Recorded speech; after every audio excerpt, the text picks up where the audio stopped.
we are dealing with the chapter number 3, which starts with the chapter name like accounting principles. बच्चों इसके ऊपर आपका एक 3 to 4 marker question आना ही आना है बच्चों. ना उसको लर्न करने में आपको जो थोड़ी बहुत तकलीफ होती है वो आप देखेंगे. देखो ये फर्स्ट पार्ट है, नीड और कैरेक्टरिस्टिक, ये हम पढ़ सकते हैं. इसके ऊपर आपको कोई भी डाउट होगा आप मुझसे पूछ सकते हो. I will be starting with accounting assumptions. Now आपको क्या बात याद रखना जरूरी है बच्चों? As per accounting standard 1, because at times they can ask you, guys ध्यान देना मेरी बात पे अनिरुद्ध, जय Khetrapal, that objective type of a question they can ask is following are the accounting assumptions as per accounting standard 1. तो ठीक है, आपको उन 4 में से जज करना होगा कौन सी 3 है. तो these are the 3 you have to rectify. One is going concern assumption, one is consistency concept, and one is accrual concept. Other are your other accounting concepts जो accounting standard 1 में fall नहीं करते. Sir, what is accounting standards? बच्चों accounting standard are basically the set of rules man-made. I repeat, accounting standards are set of rules which are man-made, which has to be followed based upon country to country. These rules are not universally applicable all over the world. Her country के अपने set of rules and regulations होते हैं. यश गोयल, सुबह सुबह कोई लड़की नहीं आ रही तेरे को प्रपोज करने. टेंशन मत ले बेटा, थोड़ा ध्यान दे ले, तेरे बाल ही नहीं ठीक होते यार कभी. Yes sir. नहीं आएगी अभी सुबह कोई प्रपोज करने बेटा, सो रही होगी वो भी. नहीं सर, सर सुबह सुबह उठाऊं ना तो थोड़ा awkward लग रहा है. ना आगे चलते हैं पुत्र, भगवान हमारा भला करे. So as per accounting standard 1, एक second.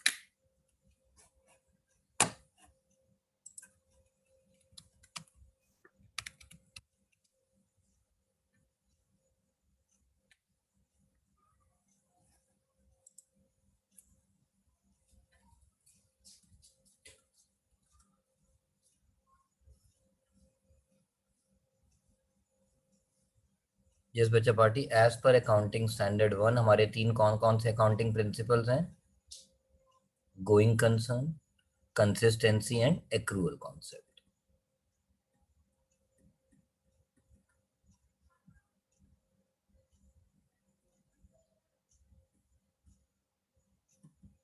I repeat, going concern, consistency and accrual concept. Now, one by one start करते हैं. Going concern assumption.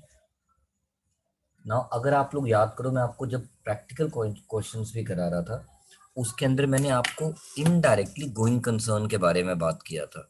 बेटा कैमरा सबका ऑन होना चाहिए. उसमें मैंने इनडायरेक्टली आपके साथ गोइंग कंसर्न का बात किया था. और गोइंग कंसर्न कॉन्सेप्ट क्या कहता है बच्चों? We do the business for a finite period or infinite period? Infinite. Infinite. Sir, infinite. Who said finite period? बच्चों finite period का मतलब तो ये हुआ कि I'll do the business for 10 years और उसके बाद मुझे business close करना ही करना है. मैंने तो यहाँ पे जय खेत्रपाल के एग्जाम्पल भी लिया था, जब तक है जान. यार अगर मैं बिजनेस करना चाहता हूँ, फर्स्ट क्लास याद करो, मैंने कहा था I want to do it for a continued period. जब तक मेरी लाइफ है यार, बिजनेस ही करता रहूं, प्रॉफिट कमाता रहूंगा, साला जिंदगी की कोई टेंशन ही नहीं. Right? So we do the business for a finite period, or yani going concern assumption says we want to continue the business or we want to do the business for a shorter duration or a longer duration. Longer duration. देखो जो मैं infinite word यहाँ पे बच्चों word बोलता था, समित सहाय, Lakshita Agarwal, camera on करो बेटा, काव्या, जो मैं यहाँ पे इनफाइनाइट बोलता था वो आप लोगों के साथ बोलता था. बट पेपर में हम मैथ्स का टर्म इनफाइनाइट नहीं लिखेंगे, वहां पे हम टर्म क्या लिखेंगे बच्चों? A longer period of time.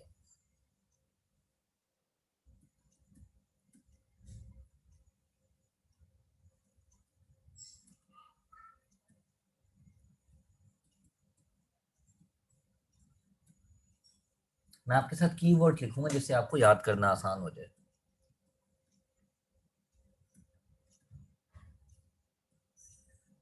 Because of this assumption, going concern assumption, बड़े प्यार से सुनना, मैं कुछ एग्जांपल्स आपको समझाने जा रहा हूं.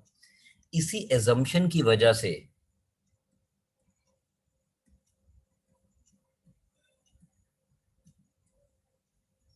we differentiate between current assets and fixed assets. कुछ टीचर इसे fixed assets बोलेंगी, कुछ इसे non current assets बोलेंगी.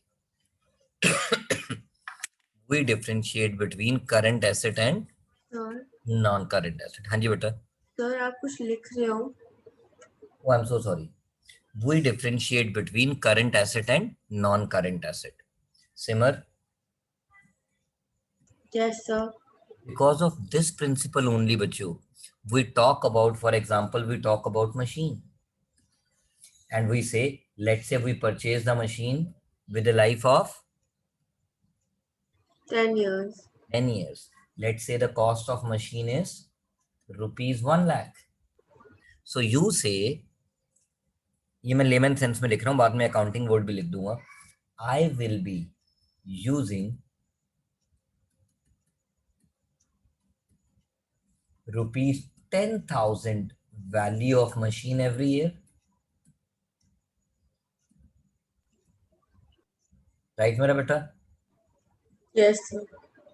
It means इस कॉस्ट को बोला जाता है बच्चों हिस्टोरिकल कॉस्ट. इस कॉस्ट को बोला जाता है पुत्र हिस्टोरिकल कॉस्ट. एंड इस 10,000 को क्या बोला जाता है वो तो आपको पता है. Since against the machine purchase you will get the benefit for a longer period of time, because of going concern you divide the value of asset and you use it over a longer period of time, and in your books you record the machine at cost or market value. Beta cost, never ever market value. Sir, why not recorded at market value? बड़ा simple सा example है जय. जय market value कौन करता है? People like me and you. Market valuation कौन करता है बच्चों? People like me and you. And the expert opinion will differ from person to. जय कहाँ चला गया? The Person to person. expert opinion will differ from Person to person person. to person. So that is the reason that going concern says that you can differentiate between current assets and fixed assets. That is the reason your fixed asset account is maintained at historical cost. एक minute रुक जाना Vinayak. Your fixed asset account is maintained at historical cost and you use it over a period of time. You get the benefit क्योंकि आपकी life भी business की infinite है, called longer period है, and you are going to get the benefit for a longer period, and hence you record the asset at its cost and depreciate it. You record the asset at cost and depreciate it over a period of time. Third point. Now, third point मैं बात करूंगा सेजल से. Sejal. Yes, sir.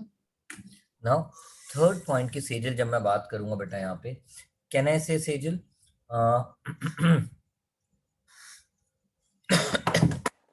एक minute.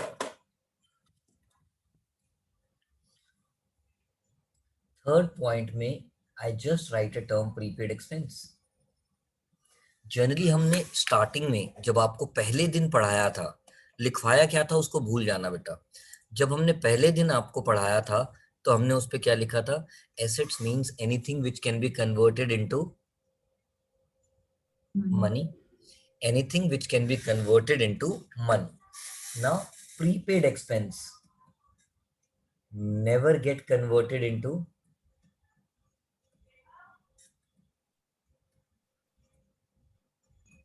rather they get converted into Services.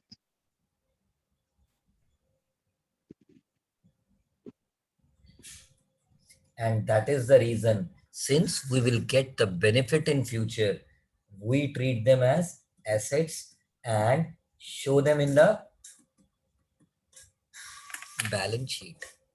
अब बड़े प्यार से सुनना सर, इन सब बातों का गोइंग कंसर्न से क्या लेना देना? बच्चा पार्टी बड़ी सिंपल सी बात है, अगर आप ध्यान दो मेरी बात पे. गोइंग कंसर्न एजम्पशन की वजह से ही तो आप अपना अकाउंटिंग ईयर का इंटरवल डिसाइड करते हो, because you know you will do the business for more than 1 year. इसीलिए तो आपने इस फुल कॉस्ट को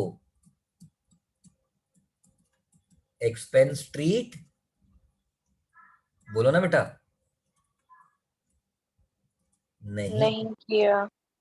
रादर उसमें से जितना प्रोपोर्शनेट बेनिफिट आप करंट ईयर में ले रहे हो उसको आपने एक्सपेंस ट्रीट किया, बाकी को आपने कैरी ओवर किया as asset in the balance sheet. And can I say एक छोटा सा पॉइंट और, because of this going concern assumption a business enter into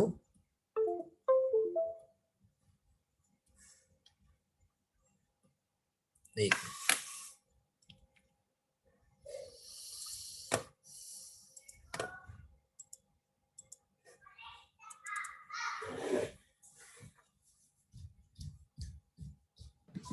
Sir, I have a doubt.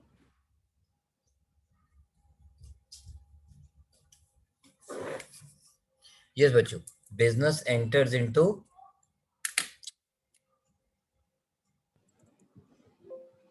Sir, I had a doubt. बेटा 1 minute रुक जाओ, बीच में कोई नहीं बोलेगा जब तक मैं नहीं बोलूंगा डाउट। आज बीच में कोई नहीं बोलेगा। business enter into long term contract because you're doing a business on a going concern assumption basis. Yes guys, just give me 1 second.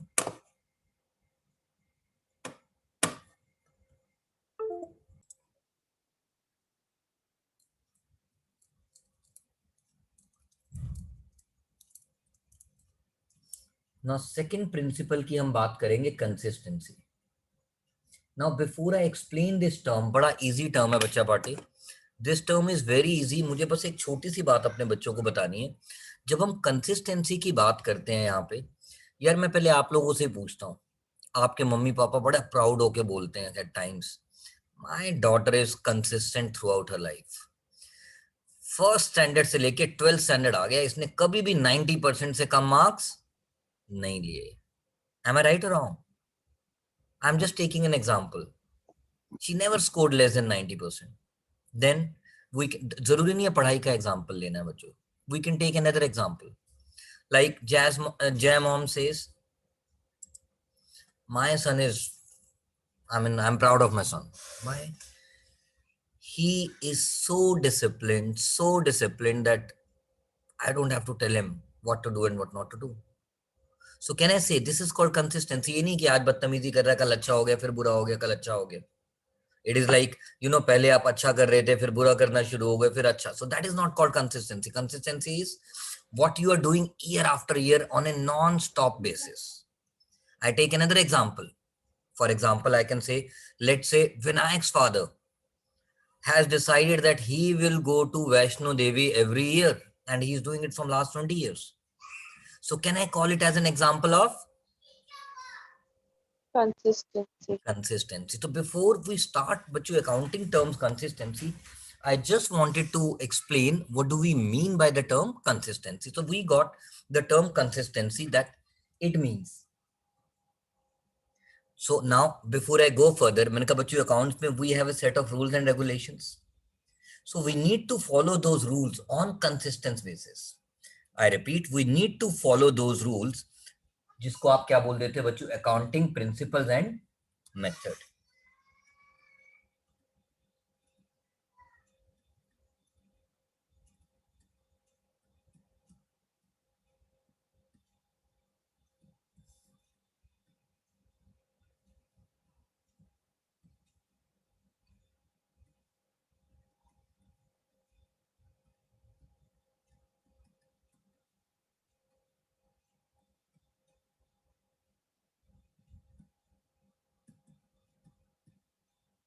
From year to year. Sir, can you take an example?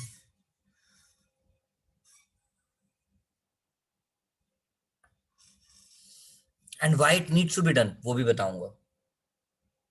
For example, let's talk to Anirudh. Anirudh, I take another example, same example.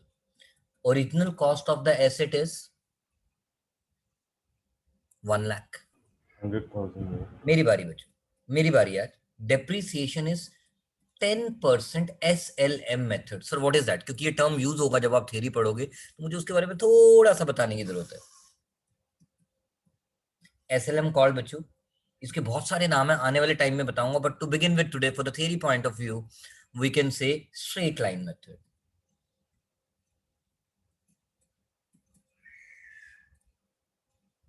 Now 1 lakh 10% comes out to, guys, sir, 10,000 rupees.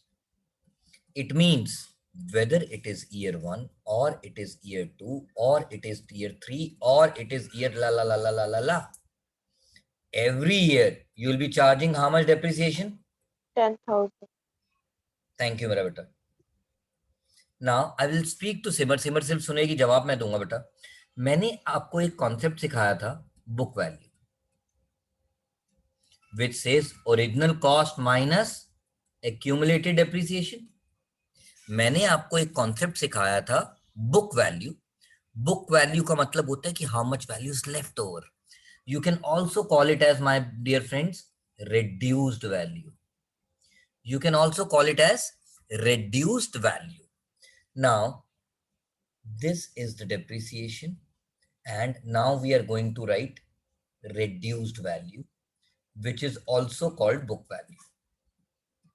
देखो, एक छोटी सी English की एक line बतानी है, उसके लिए पूरा डिटेल्ड बता रहा हूं बेटा. So what are you doing? मैं कहा बच्चों 1 lakh was the cost, 10,000 it got depreciated, so how much is left?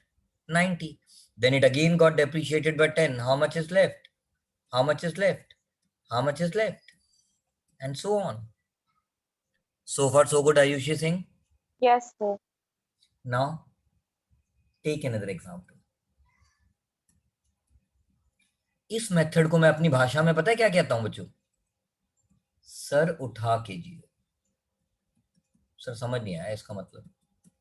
Sir उठा के जियो मतलब जो फर्स्ट ईयर पे वैल्यू पे एसेट खरीदा गया था, कितने पे खरीदा गया था? 1 लाख पे. And every year I was charging the depreciation on 1 lakh only. That's why every year my depreciation is same, because every year जो मैंने फर्स्ट ईयर में पैसे पे किए थे 1 लाख, उसी पे डेप्रिसिएशन कैलकुलेट कर रहा हूं. So I call it as सर उठा के जियो. Now another method which we'll be doing in detail once we do the chapter called depreciation. Another method of depreciation is written down value method. Short में लिखूं मेरा बच्चों तो written down मतलब book value method.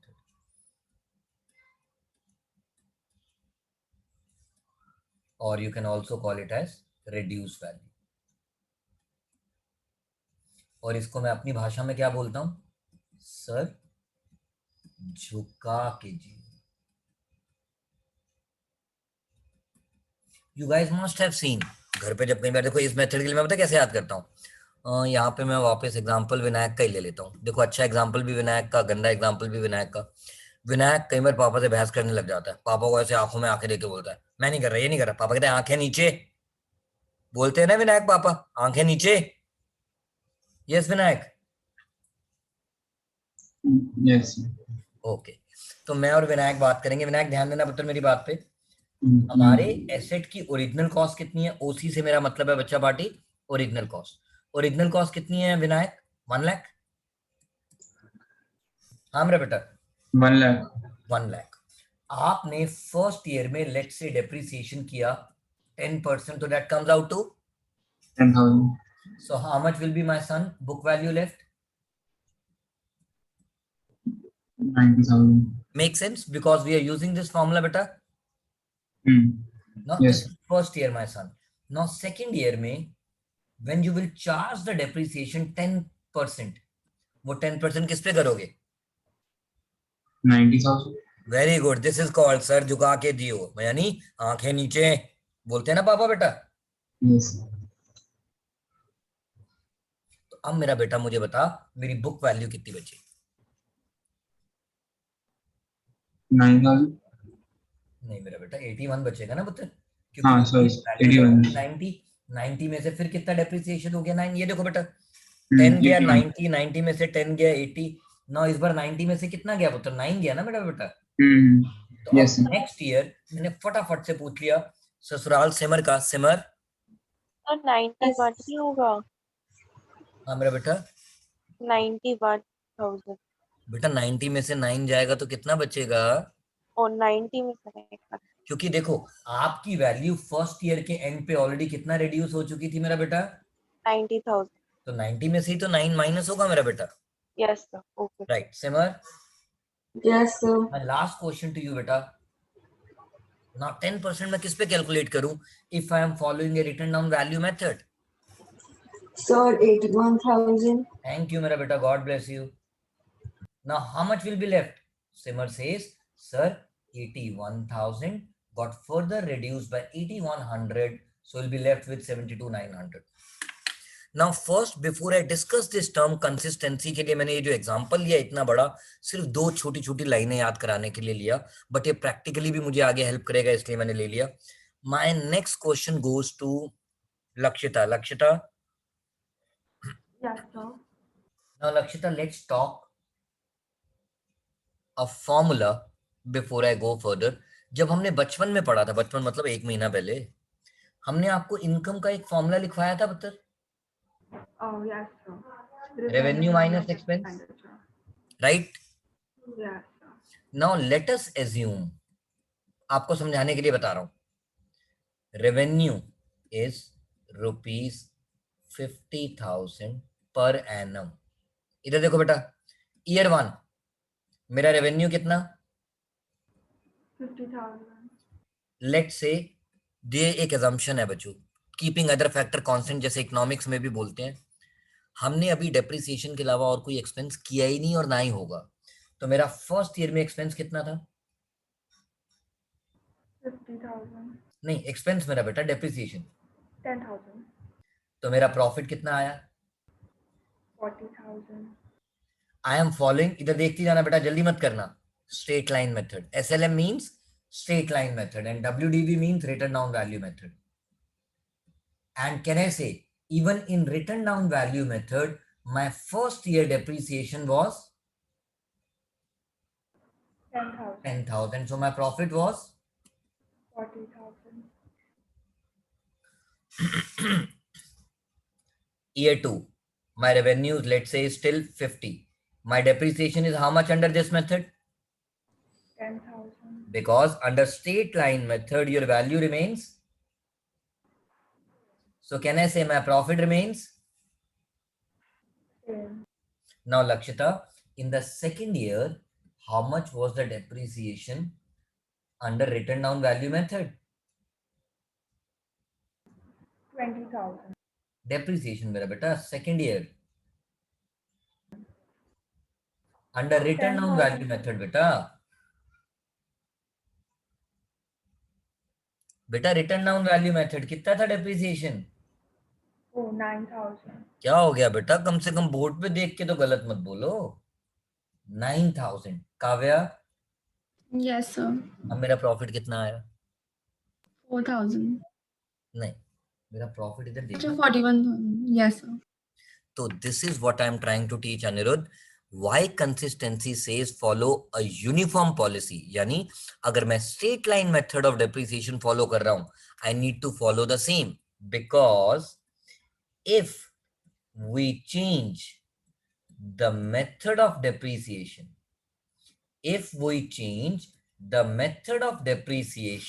then it will not show the correct profits, which can be compared with previous year. जिसका doubt है अभी 2 minute बाद लूंगा. which can be compared with previous year. यार previous year से कैसे compare कर दूं? सेजल, बड़ी छोटी सी बात है, प्रीवियस ईयर से कैसे कंपेयर कर दूं सेजल? प्रीवियस ईयर तो स्ट्रेट लाइन मेथड फॉलो हुआ था, इस साल WDV, तो अगर मैं मेथड चेंज करता रहूंगा तो मैं कभी भी एक यूनिफॉर्मिटी ऑफ प्रॉफिट मेंटेन नहीं कर पाऊंगा. अनदर एग्जांपल, रिमेंबर हमने लास्ट क्लास में एक नोट किया था, stock is valued at cost or market price, whichever is lower. हमने एक रूल पढ़ा था बच्चों, stock is valued at cost or market price, whichever is Lower. so if I don't follow this method and I keep on changing the method of inventory valuation, अब बड़े प्यार से सुनना, इन्वेंट्री की अगर वैल्यू चेंज होगी तो मेरे एसेट्स और लायबिलिटी की भी पोजीशन चेंज होगी। तो फिर तो आप बैलेंस शीट की फाइनेंशियल पोजीशन को ट्रू पिक्चर शो नहीं कर पाओगे। अनदर एग्जांपल अगर मैं फटाफट से अपने बच्चों के साथ बात करूं, सर कौन सा एग्जांपल अनदर, मैं बताता हूं। मैंने कहा बच्चों मेरे पैसे डूब गए, बड़े प्यार से सुनना, बड़ा सिंपल से वर्ड यूज कर रहा हूं, और उसके बाद इसके लिए मैं एक शॉर्टकट बता दूंगा काव्या आपके स्कूल का नाम लेके कि आप इसको कैसे याद रख सकते हो ना। मैंने नेक्स्ट बात की फटाफट से आप सब बच्चों से, मैंने कहा यार मेरे ना 100 बच्चे हैं और 100 में से 10 बच्चे तो बदतमीज निकले, मतलब मेरे मुंह पे ही बोल रहे हैं I am bad, I am bad, I am bad, I am bad, यानी बैड डेट्स। मेरे 10 बच्चे अगर ऐसे निकले तो मुझे लगा यार जो उनके फ्रेंड्स हैं वो भी ऐसे बदतमीज हो सकते हैं। So there is a difference between बदतमीज है और हैंड डाउन कर लो बच्चों, मैं पूछ लूंगा अभी डाउट। बदतमीज है और जो बदतमीज हो सकते हैं। जो बदतमीज हैं, जिन्होंने मेरे मुंह पे मेरे को बोल दिया मैं नहीं दूंगा पैसे, जा जो करना है कर ले, they are called bad debts. And जिन पे मुझे शक है, they are called people where I feel my money will डूब जाएंगे, called I will create provision for doubtful debt. यानी कितने ऐसे लोग हैं जिनसे पैसा डूबने की उम्मीद है, based on the actual people who have turned out like this. So making a provision is nothing but making an estimate. अब ये थोड़ी है इस साल मैंने एस्टिमेट 10% का बनाया, अगले साल 25% का बना दिया। तो your estimate should be realistic and it should be followed consistently, कि इस साल जो मेरा क्राइटेरिया था लोगों के ऊपर शक करने का, नेक्स्ट ईयर भी सेम होना चाहिए। So these are the basic reasons because of which we need to follow the principle of consistency. Now, principle of consistency says that accounting principles and methods needs to be followed consistently from year to year. If we don't follow them consistently, then the financial position of the business, net profit or loss for the business cannot be shown with a true picture. वो क्या कहते हैं ना, true face नहीं दिखता जो लोग back बिचर्स होते हैं। सिमिलरली यहाँ पे फाइनेंशियल पोजीशन की एक ट्रू पिक्चर शो नहीं हो पाएगी। काव्या अरोड़ा, आप कौन से स्कूल में पढ़ती हो? DPS. बस कंसिस्टेंसी के लिए मेरे बच्चों को क्या याद रखना है? DPS। Example, D for Depreciation, P for provision, and S for. stock value. So consistency, these are the examples to be kept in mind while explaining the concept to the teacher, that these method like depreciation method should be followed, the estimates on which provisions were made should be followed consistently, and method of inventory valuation must be followed consistently from year to year. If we don't follow them consistently, या तो मेरे profit overvalued होंगे, यानी या तो कभी मैं profit ज्यादा दिखा रहा हूँ या मैं प्रॉफिट कभी कम दिखा रहा हूँ। Now here one of my student Arjun has asked me, Garv has asked me a doubt कि sir what if कि उनको लगता है उनका method of inventory valuation is not क्या कहते हैं reliable, or it is not required, or they need to change the method. अगर उन्हें लगता है that the method followed by them was not appropriate और गलत था, and they want to rectify it and they want to change the method of valuation, they can do so, provided the other method should result in representing the true and fair view of the financial position of the business. So you are supposed to follow same method of valuation, or whatever accounting principle you are following, you must follow consistently from year after year, unless and until there is a reason to believe that the new method or the changed method will lead to better presentation of financial position of the business. अभी कोई भी मैं doubt नहीं लूंगा, just keep your doubt to yourself. इसका doubt मैं 2 minute के बाद लूंगा। अब हम चलेंगे बच्चों थर्ड कॉन्सेप्ट पे, पहले एक्रूअल कॉन्सेप्ट। अब हम चलेंगे फटाफट से एक्रूअल कॉन्सेप्ट पे, और एक्रूअल कॉन्सेप्ट तो मैंने आप लोगों को वैसे ही सिखाया हुआ है। एक्रूअल कॉन्सेप्ट तो मैंने आप लोगों को वैसे ही सिखाया था। अगर मैं फटाफट से बताऊं आपको एक्रूअल कॉन्सेप्ट के बारे में, याद करो बेटा, हमने कहा था एक्रूअल कॉन्सेप्ट मीन साल में महीने कितने? 12। 12. साल में महीने कितने? 12। यानी आपको अपने जो भी, वेदर इट इज रेवेन्यू और it is expense, you have to record it for 12 months.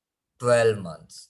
So if you have received the revenue for 10 months, तो आप तब भी कितने months का रिकॉर्ड करोगे? 12.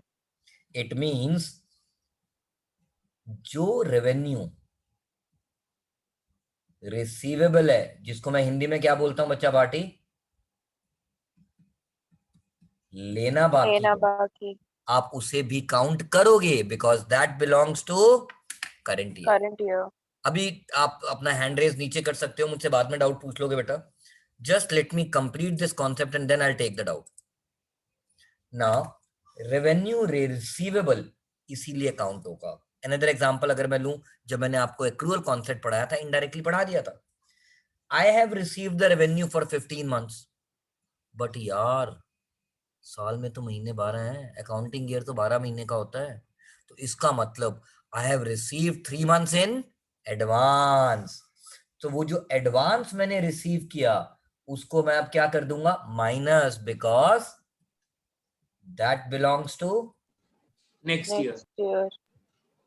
सर नेक्स्ट ईयर में वो एसेट में काउंट होगा क्या? अभी बीच में कोई नहीं बोलेगा बेटा, प्लीज बीच में कोई नहीं बोलेगा, जब मैं बोलूंगा तब बोलना है, बीच में कोई नहीं बोलेगा। Now expense, the way you are talking about revenue, the same way we talk about expense, कि अगर मैंने पे 10 मंथ्स का किया है तो मुझे ये जो 2 मंथ्स का देना बाकी है, विच इज कॉल्ड आउटस्टैंडिंग, उसे भी रिकॉर्ड करना है। यानी expenses and revenues will be recorded for 12 months irrespective of the fact whether they have been received or paid for less than a year or more than a year. And as a result, outstanding gets added and prepaid gets subtracted. Now when you say ये जो 3 months है ये asset है, आप नालायक हो बेटा, sorry to से ऐसा बोलूंगा, क्योंकि यहाँ पे एडवांस रिसीव किया है, सर्विसेज देना बाकी है, रेवेन्यू रिसीवेबल लेना बाकी है, बट अगर आपने एडवांस में फीस ली है तो उसके अगेंस्ट सर्विसेज देना बाकी है। और मैंने शॉर्ट में सिर्फ इतना ही बताया है, लेना बाकी इज एन एसेट एंड देना बाकी is a liability.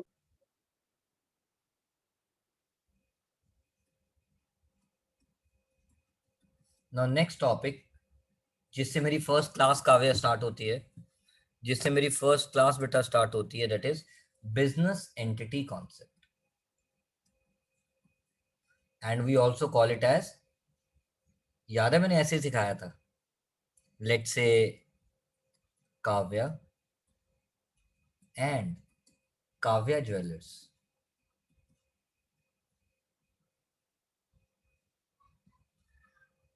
are to be treated as two different entities.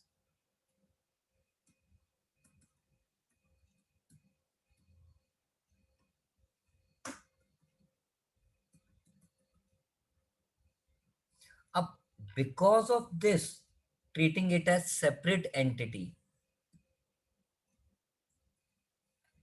I'll take those examples जो मैं already पढ़ा चुका हूँ। It is because of separate entity concept that the person and the business and the person running the business are treated as two separate entities. You treat proprietor money as capital, जिसको मैं lemon sense में क्या कह देता हूं? Inside liability. Inside liability. So far so good. So ये chapter मैंने पहले क्यों नहीं पढ़ाया था, मैं वापस बता देता हूं बच्चों, क्योंकि अगर मैं स्टार्टिंग में ये चैप्टर पढ़ाने बैठ जाऊं किसी को समझ नहीं आना, इसीलिए पहले मेरे लिए बाकी चीजें करना जरूरी था। So now proprietor money called capital is treated as inside liability. और उसके बाद जो बच्चे समझदार हैं उनको मालूम है, since it is a liability, जब बैंक से लोन लेते हो तो वो आउटसाइड लायबिलिटी होता है, और जब प्रोप्राइटर से लोन ले रहे हो, since it is a separate entity concept, उसका interest on capital for a business it becomes Expense. expense leads to losses and losses reduces capital, and at the same time interest on capital means we have to pay more to the proprietor and it increases capital. That is why you have done with me even in an accounting equation chapter, गलती से आपके exam में interest on capital की transaction आ जाए तो आप क्या बोलोगे? It increases capital as well as decreases capital. तो कैपिटल में ही प्लस और कैपिटल में ही minus. And another reason, because of this separate entity concept, Sejal, we treat drawings as reduction from capital, Yes, sir. and interest on drawing also increases capital as well as decreases capital, because interest on drawing you have to charge from the proprietor, so that's a revenue, and revenue leads to profit and profit increases capital. But at the same time proprietor owes you more money because you means Kavya Jewelers, not Kavya. So business के लिए extra पैसे लेना भी बाकी है. That's why it increases capital as well as decreases capital. और example याद दिलाऊं बेटा business entity concept का. It is because of business entity concept we are able to find out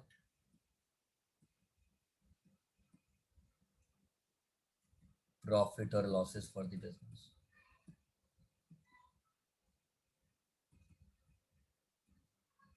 And last but not the least, Kavya, if you can recall, मैंने क्या बोला था? जब भी आप सोचना काव्या बन के मत सोचना, काव्या ज्वेलर्स बन के सोचना, because of separate entity concept. That's why when Kavya, known as owner, sells her personal things, business क्या कहता है? I want get personal, meaning thereby वो बुक्स में रिकॉर्ड नहीं होता.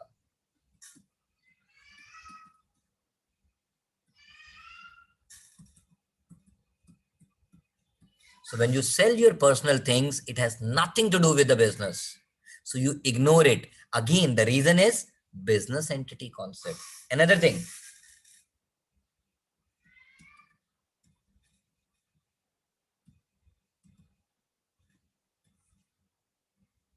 KJ stands for Kavya Jewelers, and A, Kavya Creation. She's a designer also. Kavya Creation. So these two are separate entities. When you will act as a Kavya Jeweler, आपको Kavya Creation से कुछ भी लेना देना नहीं है. And when you act as Kavya Creation, आपको Kavya Jeweler से कुछ भी लेना देना नहीं है. और personal से तो कभी भी कुछ लेना देना नहीं है. And this concept applies to all types of organization.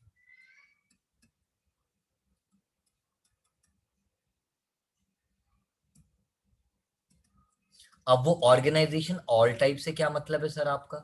बेटा देखो, ऑर्गेनाइजेशन लेमैन सेंस में लिखूं 3 तरह की होती है. लाले की दुकान, पेट निकाल के मोटा लाला, सोल ट्रेडर. चल यार काव्या तू और मैं मिलके धंधा करते हैं, बोले तो पार्टनरशिप. चल यार अब हम एक कंपनी बनाते हैं, corporates, etcetera. There other forms of business organisations as well, but to begin with, मैंने अभी 3 नाम बता दिए. So business entity concept applies to all types of organization. It says that the person running the business and the business are to be treated as 2 separate entities. It is because of this concept we treat the money invested by the proprietor into the business as capital, and the interest on it increases as well as decreases capital. It is because of this drawings are recorded separately and it reduces capital. It is because of this we are able to find out the correct profit or loss for the business. Otherwise तो possible ही नहीं है. Otherwise अगर आप transactions को segregate नहीं करोगे, पता कैसे लगेगा business का कौन सा आपका कौन सा? That is why we have to apply separate entity concept.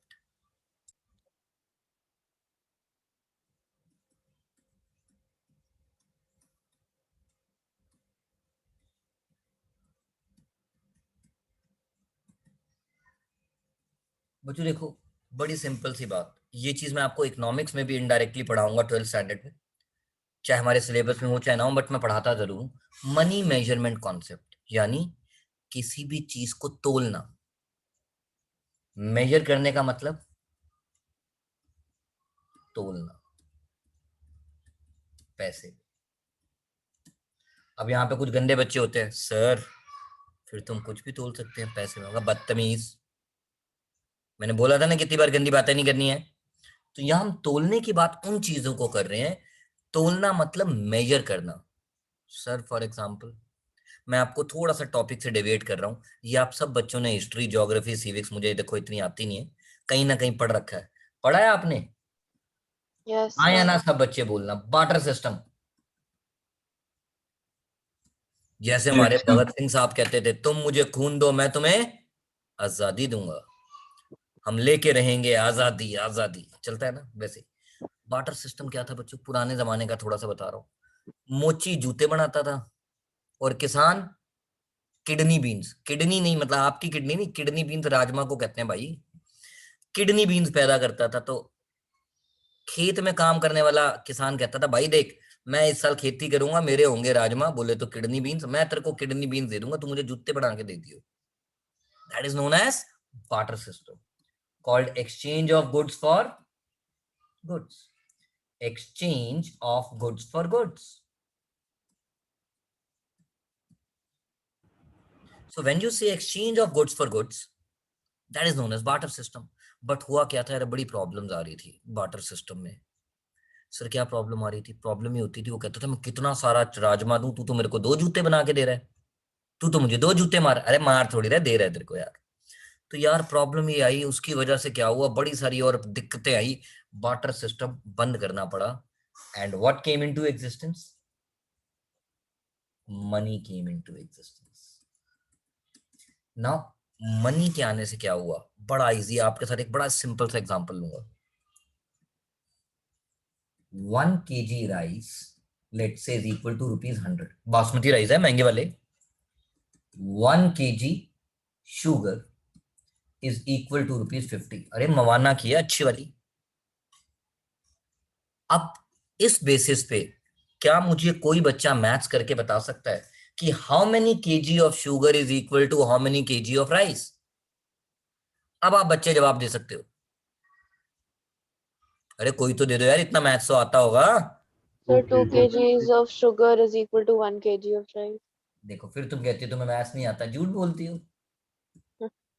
So 2 kg of sugar is equal to 1 kg of rice, यानी सुनो मेरी बात, money act as common unit of measurement, and as a result of money measurement the exchange of goods for goods, now it is very easy and there are lot many other benefits of money, like it is easy to store money। 10 crore save करना, खोखा खोखा पाजी खोखा, brief case में डाला रख दिया, खराब भी नहीं होगा, कोई कीड़े वाली मारने वाली दवाई भी नहीं लगानी पड़ेगी ना। सर इसका अकाउंट्स में क्या रेलेवेंस है? Money measurement concept. Sir money measurement concept कहता है जब आप अपनी बुक्स बनाते हो, आपके एसेट्स, ध्यान से सुनना, आपके एसेट्स बिल्डिंग है, लैंड है, ठीक है जी, उसके बाद मशीन है, स्टॉक है। अब स्टॉक के अंदर भी जो आपके गुड्स हैं, कुछ केजी में है, कुछ मीटर में है, कुछ लीटर में है, डिफरेंट डिफरेंट टाइप का स्टॉक होता है ना। अब इस स्टॉक को, बिल्डिंग 100 गज 100 square yard, land 200 square yard, machine 1 ton, this is metre, this is lazy, सबकी मेजरमेंट अलग अलग तरह से होती है, बट आप इन सबको किस में कन्वर्ट कर लेते हो कि बिल्डिंग की 100 स्क्वायर यार्ड की वैल्यू है लेट्स से 10 लाख, लैंड की वैल्यू है 2 लाख, 1 टन मशीन की वैल्यू है 50,000, स्टॉक सब मिला के इनकी केजी मीटर लीटर वालों की वैल्यू है 10,000। आप इन सब को रिकॉर्ड कर देते हो किसमें? Balance sheet as an asset. Balance sheet as an asset. So because of this matching concept, because of this money measurement concept, you are able to bring different things of different nature together and record it in the balance sheet as an asset. Record it in the balance sheet as an asset. And you know, because of money measurement concept, we are able to find out whether business is doing profit or they are incurring Losses. losses. Whether the business is doing profit or incurring losses. Now, यहाँ पे अब मैं particularly एक बच्चे से बात करना चाहूंगा और उस बच्चे का नाम है सेजल। Sejal, Yes, sir. बच्चों देखो, हमने कहा मनी मेजरमेंट कॉन्सेप्ट यानी थिंग्स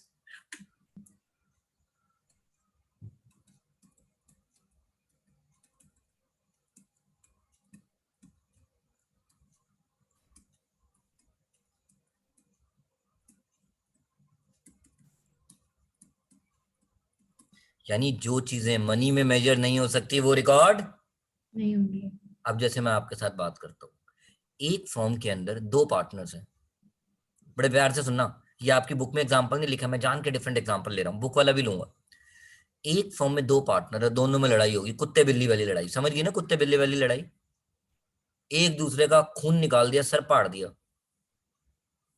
अब सर इसकी वजह से हो सकता है कल को बिजनेस शट डाउन हो जाए। बिजनेस इमीडिएटली शट डाउन करना पड़ेगा तो लॉसेस भी हो सकते हैं। लॉसेस कितने होंगे वो डिपेंड करेगा यार एसेट कितने का बिक पाएगा, कितने का नहीं बिक पाएगा। क्या आप उसको मेजर कर सकते हो? अभी नहीं, No, sir.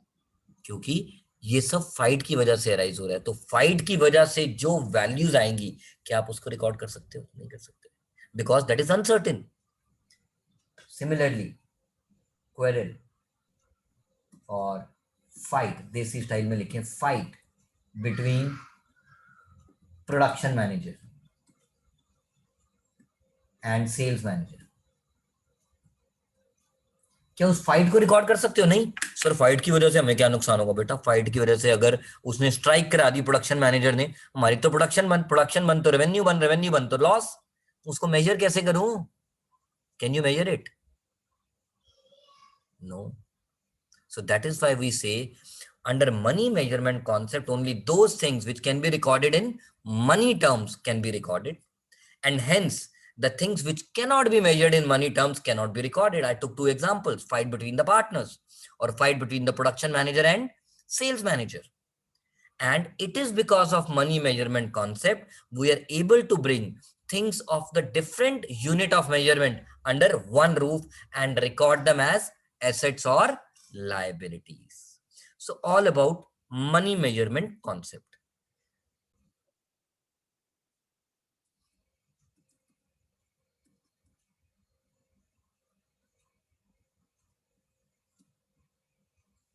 Accounting period concept.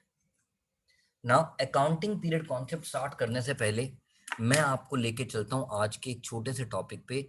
मैं ही बताता हूं। चलो, हमने अकाउंटिंग स्टैंडर्ड 1 में बोला था 3 कॉन्सेप्ट्स आते हैं। कौन से? Going concern assumption, consistency and accrual concept. Going concern, consistency and accrual concept. So far so good. Now going concern assumption कहता है you have to do the business for indefinite period called for a longer period of time. Now, because of going concern assumption, the concept of accounting period arises. Because of going concern assumption, the concept of accounting period arises. Jay Khetrapal, आप towards the end of the class मुझसे बात करोगे। Because of accounting period concept, because of going concern assumption, the concept of accounting period arises. यार अगर मैं business कर रहा हूँ इनफाइनाइट पीरियड के लिए, तो फिर तो मैं यार प्रॉफिट कब निकालूंगा? जब बिजनेस शट डाउन होगा, और मुझे तो पता ही नहीं बिजनेस कब शट डाउन होगा। That is the reason, since going concern says we are doing the business for a longer period of time, we need to divide that longer period into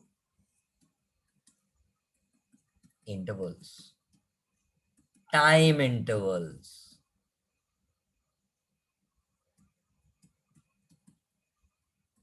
because अगर time interval में divide नहीं करूंगा तो profit तो साल के and जब business wind up करेंगे तब होगा। लेट से मैं, चलो मैं प्लान भी कर लेता हूँ 10 साल के बाद बिजनेस वाइंड अप करूंगा, पता लगे तब तक तो मेरा महा सत्यानाश हो गया।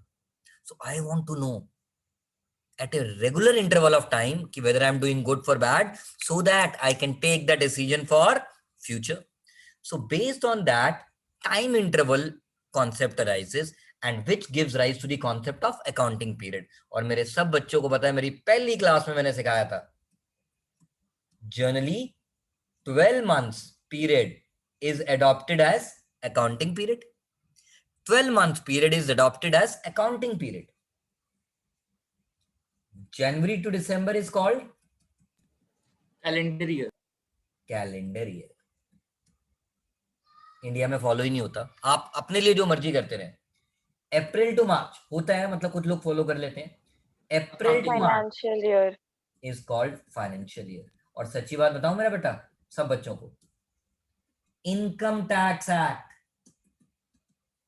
1961, बिकॉज मैं गलती से उल्टी एबीसीडी पढ़ चुका हूं, यानी सीए। इनकम टैक्स एक्ट 1961 कहता है कि हर इंसान को अपनी इनकम का ब्यौरा, बोले तो हिसाब किताब, गवर्नमेंट को देना है on financial year basis. That's why I have taught while doing the practical questions on account, if question is barfi, जो बच्चे रिकॉर्डिंग देख रहे होंगे कहेंगे बर्फी के, बेटा बर्फी में रणबीर कपूर साइलेंट था ना।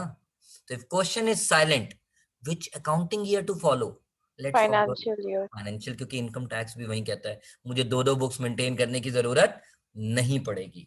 एंड और तो और आप लोगों को बताऊं, अभी मैं थोड़ी देर पहले बता रहा था, there are different forms of organization, maybe individual, maybe proprietorship, partnership, companies, and as a result there is a Companies Act. Companies Act 2013 read with miscellaneous rule 2014, इतना याद रखने की जरूरत नहीं है।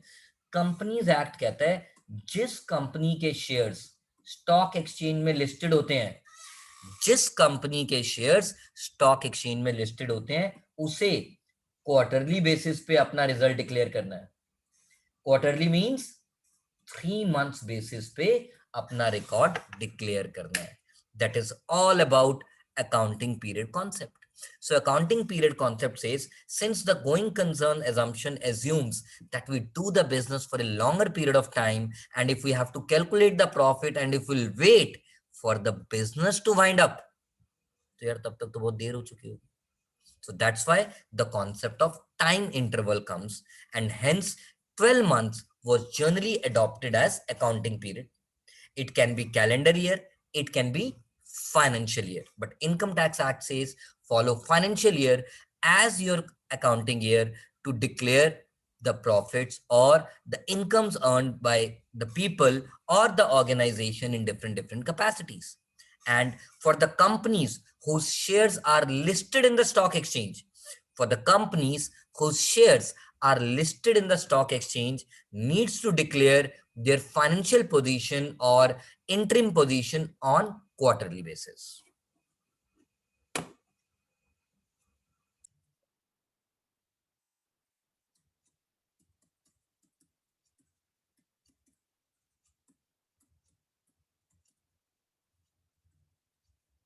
Now, before I start historical cost concept, मैंने वापस आपसे एक बात की, ये कॉन्सेप्ट कहता क्या, पहले उसकी एक लाइन लिखता हूं। Historical cost concept says record the assets at the value at which it was acquired.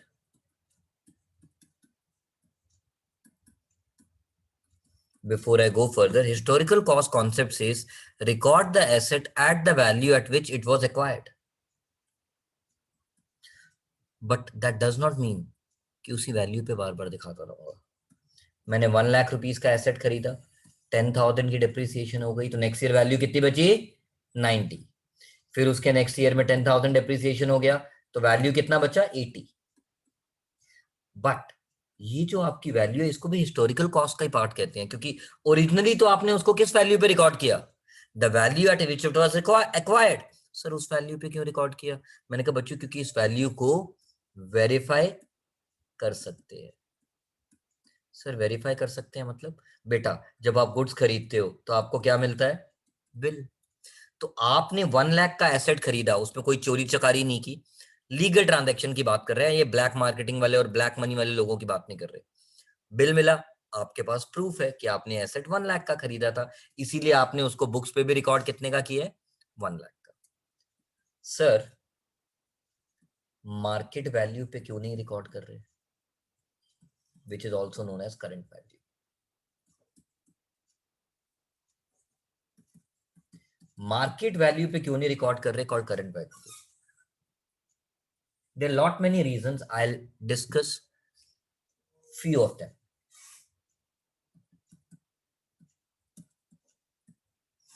Number one of the assumption of the business is going concern assumption. और going concern assumption कहता है we have to do the business for a longer period of time. तो मुझे उसको बेचना थोड़ी है जो मैं उसकी मार्केट वैल्यू निकालूं, मुझे उसको बेचना थोड़ी है जो मैं उसकी करंट वैल्यूएशन करूं. One reason, since we follow going concern assumption which says we are doing the business for a longer period and hence its market value is not required, because market value is used if you want to sell it and your objective, और मैंने शुरू से बताया था non current asset खरीदते वक्त आपका objective उसको कभी भी सेल आउट करने का नहीं होता. Second reason, market value is done by expert and expert opinion differ from individual to individual. और उसको अब मैं वेरीफाई कैसे करूं? मुझे क्या पता, आपने किसी इंसान को पैसे देके पैसे खिला के वैल्यूएशन ज्यादा करा ली, इसीलिए भी हम मार्केट वैल्यू पे डिपेंडेंट नहीं होते, हिस्टोरिकल कॉस्ट कॉन्सेप्ट कहता है. थर्ड,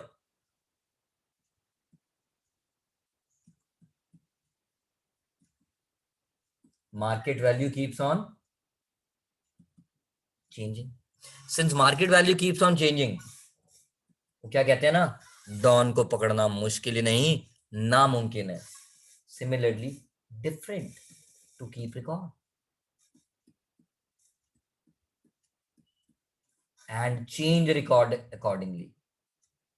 बार बार फिर तो मैं अकाउंट के रिकॉर्ड भी चेंज करता रह जाऊंगा, धंधा कब करूंगा?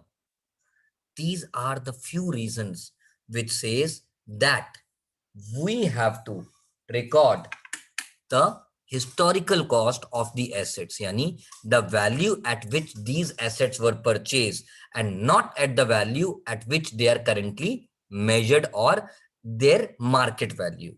Reason, because of going concern assumption. Reason, because it is done by the independent valuer which differ from person to person. And reason, it is not possible, यानी मुश्किल ही नहीं नामुमकिन टाइप हो जाता है, to keep the record of every change in the market value from year to year and maintain records accordingly. अभी 2 minute के लिए सब बच्चे चुप रहेंगे. अब इस मेथड के फायदे भी हैं कि easy to maintain information and all. इस मेथड के कुछ नुकसान भी हैं. वो नुकसान क्या है वो मैं बताता हूं, ड्रॉबैक्स. आपने बोला record the asset at the value eight which it was acquired.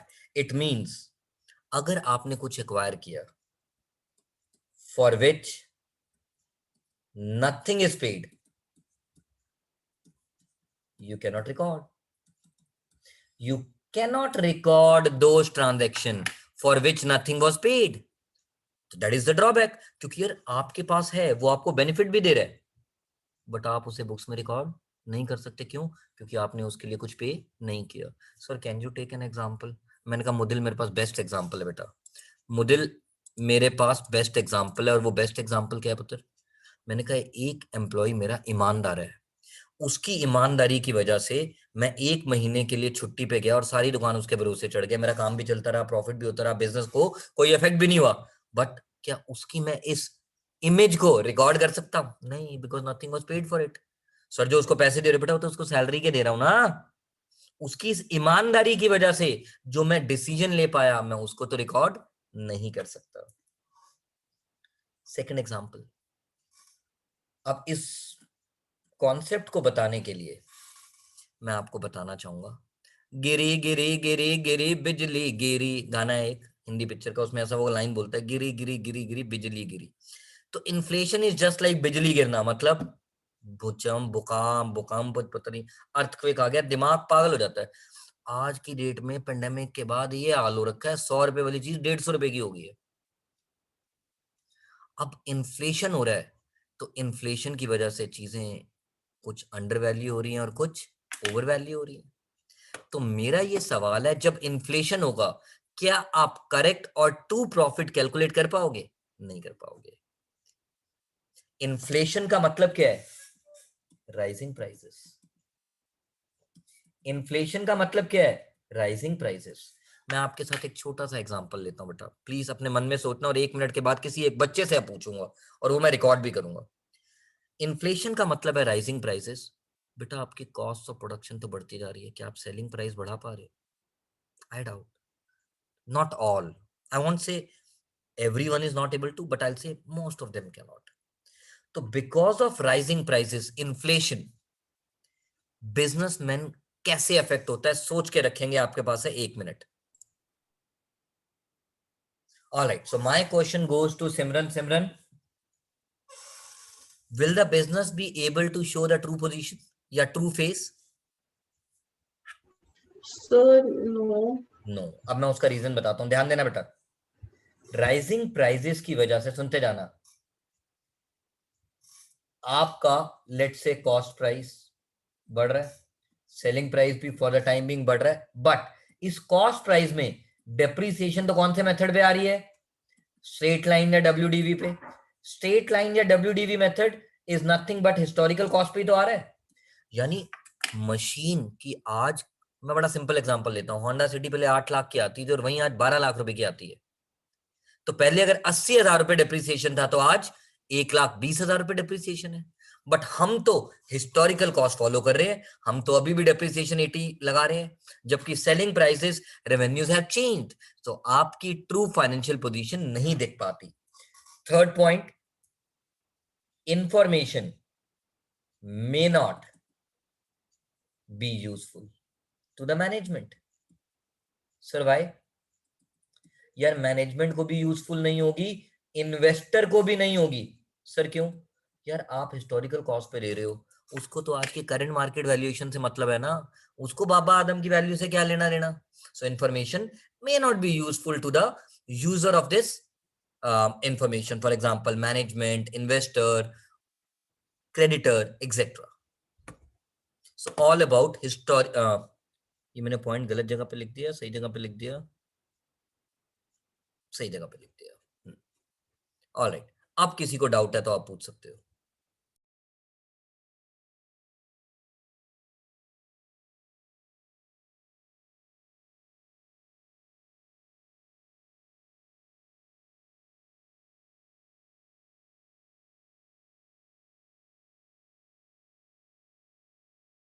Sir, आप म्यूट पे हो। Dual aspect concept called double face people. Accounts तो है डबल फेस पीपल, तभी तो ड्यूअल एस्पेक्ट कॉन्सेप्ट आप जब बुक्स पढ़ते हो उस पर नाम क्या लिखा होता है? It's A double entry concept. तभी करके आप याद करो, मैंने आपके साथ एग्जांपल्स लिए थे। लेना बाकी इज इक्वल टू देना बाकी। देना बाकी। और जब आप लेना बाकी की बात करते हो, you are talking about assets. Further classification बाद में होती रहेगी, tangible, intangible, current, fix asset, non current. देना बाकी is equal to liability plus capital. ये मैंने आपको अकाउंटिंग इक्वेशन के चैप्टर में सिखाया था। Yes, sir. फिर मैंने आपके साथ एक चैप्टर शुरू किया था, rule of debit and credit, क्योंकि ड्यूअल एस्पेक्ट कॉन्सेप्ट कहता है every transaction has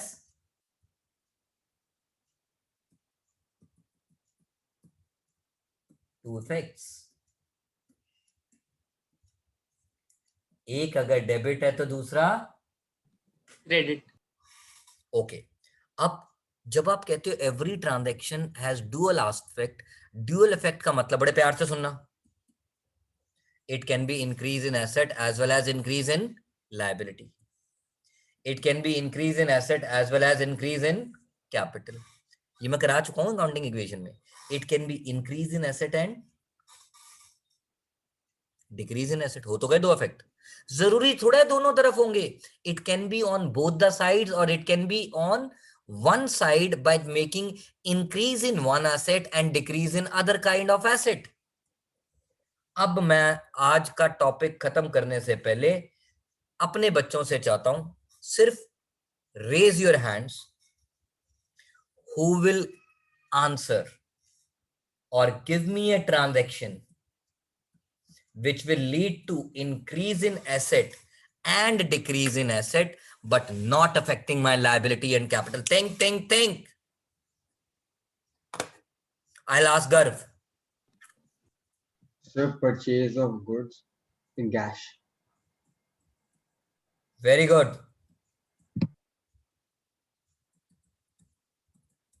Thank you, bro. Kartike, another example. फटाफट से. I thought of the same. तो आप बोल दो sir purchase of land in cash. क्या हो गया यार, क्या हो गया? इन दिस योर स्टॉक, नहीं बेटा फर्क है. Stock increases, cash decreases, whereas in this your fixed asset called land increases and cash decreases. एक में करंट एसेट पे इफेक्ट आ रहा था. इधर देखो बेटा, जो समझदार बच्चे हो, इसमें दोनों इफेक्ट किस पे थे? करंट एसेट पे. ससुराल सिमर का इसमें किस पे था? एक इफेक्ट नॉन करंट एसेट पे था और एक Current asset. So this is known as dual aspect concept. इससे ज्यादा मुझे कुछ बताना नहीं. आज की क्लास हम यहीं पे खत्म करते हैं and rest coffee with R K next class में कंटिन्यू करेंगे. तब तक शुभ रात्रि, शब्बा खैर, सलाम, नमस्ते, छोले खाओ सस्ते.